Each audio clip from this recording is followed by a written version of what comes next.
Eran las 4:40 de la madrugada del 8 de noviembre de 1970, cuando un auto, estacionado en la oscuridad y en completo abandono, despertó las alarmas de las autoridades del condado de Baltimore, en Maryland.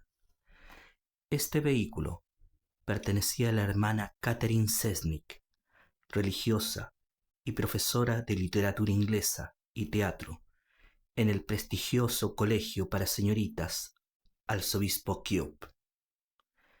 El auto parecía haber sido puesto ahí por algún motivo. En su interior no había pistas que hicieran sospechar nada, solo que éste se encontraba completamente abandonado, y el cuerpo de la religiosa Catherine Cesnik no estaba en él. Solo se sabía por voz de otra religiosa, Helen Russell, que Catherine había salido horas antes a comprar un regalo para la boda de su hermana Marilyn en una joyería del centro comercial Edmondson Village, y después simplemente se esfumó. Hasta ese momento, la suerte corrida por la hermana Katy, de 26 años, profesora de teatro e inglés en la escuela secundaria Arzobispo Cube en Baltimore, era un misterio.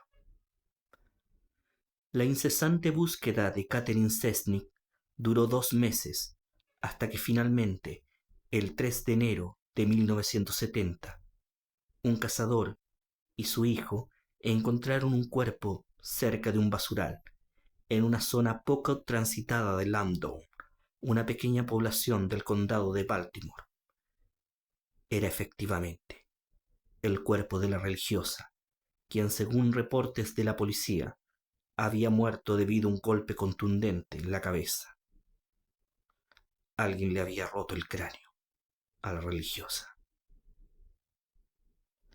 Pasó el tiempo, pero la policía de Baltimore nunca pudo hallar al o a los responsables de tan cruel homicidio, o alguna pista que condujera a esclarecer la verdad.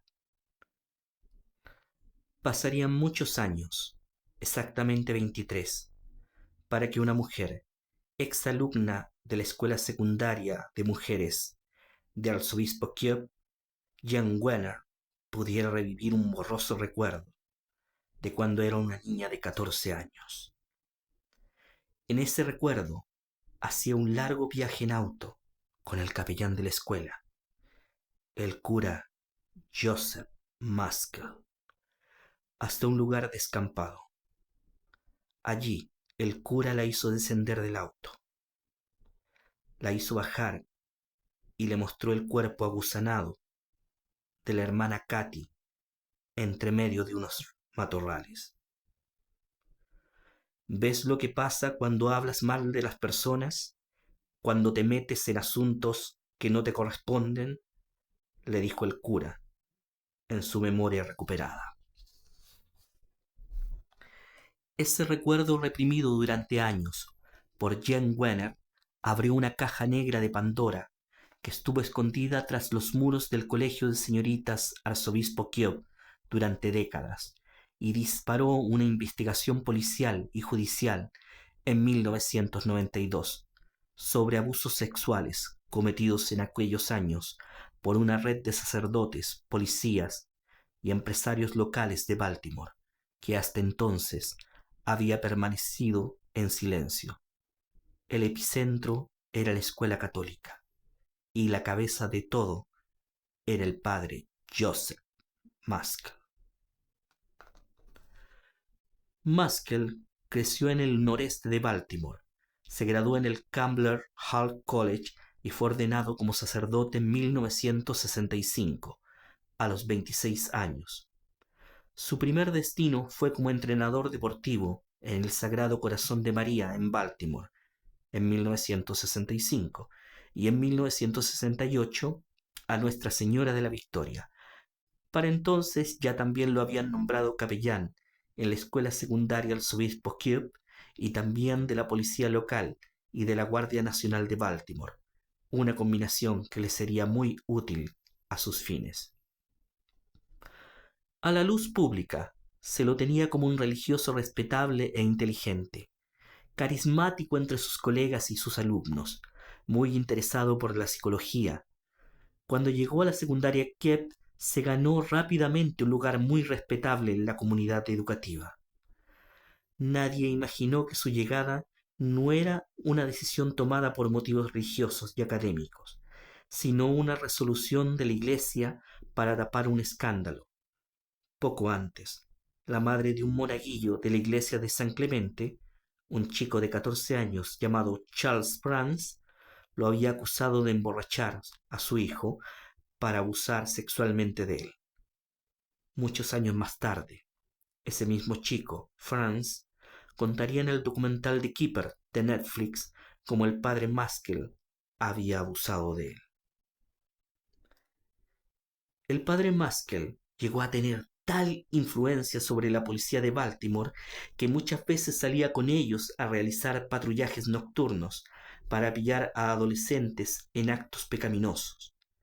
También participaba con ellos en fiestas y bebían cervezas en bares locales.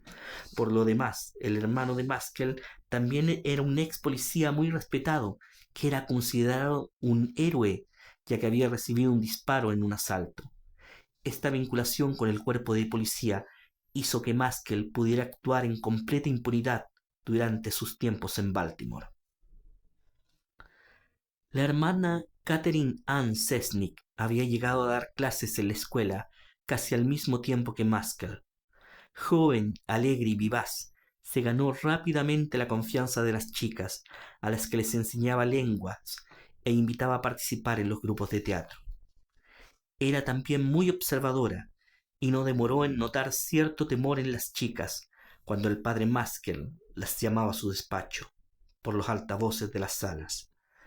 Les preguntó a varias de ellas, pero ninguna se atrevía a hablar.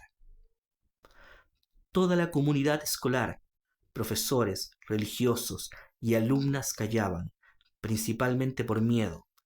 En el ambiente habían serias sospechas de abusos que se podrían estar realizando a puertas cerradas en las oficinas de Maskell, en donde, y a través de testimonios de exalumnas que se atrevieron a hablar muchos años después, el cura comenzaba con una serie de interrogatorios sobre la vida familiar y sexual de las chicas. Luego, ahí mismo les ofrecía drogas y alcohol, para muchas veces proceder a todo tipo de abusos con las estudiantes, hasta el punto de violarlas, diciéndoles que la única manera de expulsar al demonio que tenían dentro y de que pudieran ser aceptadas en el cielo era tener el cuerpo de Cristo adentro de ellas. Una de estas estudiantes cuenta cómo el cura incluso le arrojó semen en la cara y procedió a dibujar la cruz de Cristo con él. La estudiante Jan Wenner recordaría muchos años más tarde cómo la hermana Katy había sido la única que había demostrado preocupación por lo que estaba ocurriendo con las alumnas. De a poco logró conseguir que las chicas se abrieran y dieran luces de lo que estaba ocurriendo en Kiev. Al día siguiente comenzaron las vacaciones y cuando una vez terminadas Jan regresó a la escuela. El padre Masker ya no las llamó más a su despacho. Las chicas dejaron de escuchar su voz llamándolas por los altavoces. ¿Es posible que la hermana Katy le dijera algo o haya amenazado con denunciarlo o estuviera dispuesta a hacerlo? Es imposible saberlo en este momento. Lo único cierto es que Catherine Sexnick había sido trasladada a otro colegio que desapareció poco después de que comenzaran las clases, pero no alcanzó a llegar, ya que su cadáver apareció cerca de un basural 2 meses más tarde. Maskell siguió como capellán en la escuela secundaria Arzobispo Cube hasta 1975, donde los abusos disminuyeron, pero no terminaron. Ese año, una nueva monja, Marilita Fría, se hizo cargo de la dirección de la escuela y luego de recibir quejas de varios padres sobre el cura, tomó una decisión que debieron haber tomado mucho antes sus predecesoras. Pidió el traslado de Maskell. La iglesia no tomó otra medida que esa, simplemente lo envió a otra escuela. Cuando terminó la escuela secundaria, Jan Wenner perdió contacto con sus compañeras. Por alguna razón, para ella desconocida, no tenía interés en verlas ni en conversarles. Se casó, tuvo 2 hijos y olvidó completamente todo. Su adolescencia y su paso por el colegio católico quedaron envueltas en una bruma. Pero un día, viendo un anuario escolar en donde aparecía la fotografía de Jan Maskell y del padre Neil Farris, director de servicios religiosos, fue como si algo explotara en su cabeza y empezaron a surgir todo tipo de recuerdos sobre los abusos de estos curas. En 1992, por casualidad, se reencontró con una de sus amigas de entonces y nuevamente la chispa volvió a explotar. Teresa Lancaster, y ambas decidieron hacer la denuncia por los abusos del padre Maskell y por los abusos de otros curas de la comunidad. Ese año, en 1992, se presentó la primera acusación pública contra el sacerdote diabólico, como lo llamaban. Las nuevas investigaciones arrojaron una red en donde Maskell llevaba a alumnas del colegio a ser abusadas por otros hombres y en donde se le pagaba por ello. Otros curas del colegio, ginecólogos locales, también oficiales de la policía de Baltimore.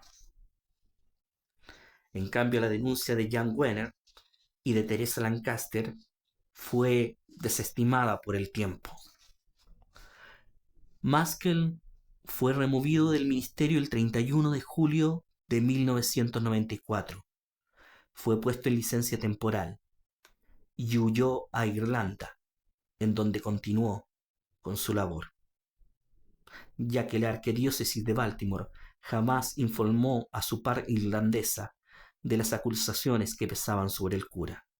Joseph Maskell murió finalmente en Irlanda, víctima de un derrame cerebral, el 7 de mayo de 2001. Nunca reconoció sus delitos, ni fue castigado por ellos. Hasta el día de hoy, la muerte de la religiosa Catherine Cessnick sigue siendo un misterio.